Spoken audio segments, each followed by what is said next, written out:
Tonight, a new documentary takes us deep inside the Oakland Police Department. KPIX5's Kristen Ayers shows us the force. I don't want bad cops here, period. I don't need them.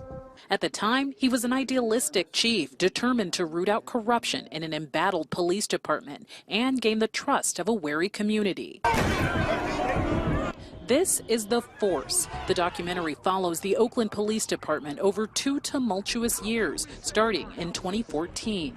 Filmmaker Peter Nix, who also directed The Waiting Room about the ER at Oakland's Highland Hospital, was embedded with police, hoping to make a film about the front lines of OPD's reform effort. What does reform look like at a department that's under federal watch that resulted from civil rights violations? What he discovered was that under federal receivership, the Oakland Police Department had become the standard for reform. And that was a bit of a surprise in how much of a model, the OPD was nationally for reform, from the body-worn camera program to the reduction in officer-involved shootings. But then, officers allegedly engaging in sexual misconduct. When the scandal happened, this was an entirely different thing. This was a moral collapse.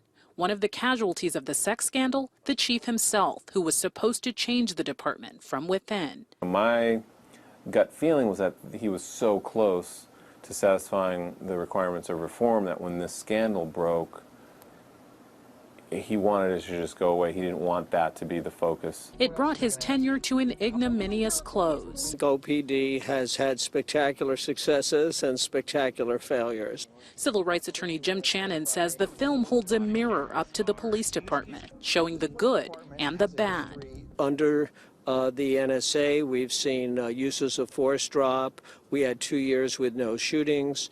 We had complaints drop. We had pursuits drop by 80%. We've had crime go down. So I think there have been real successes, but there have been real failures also.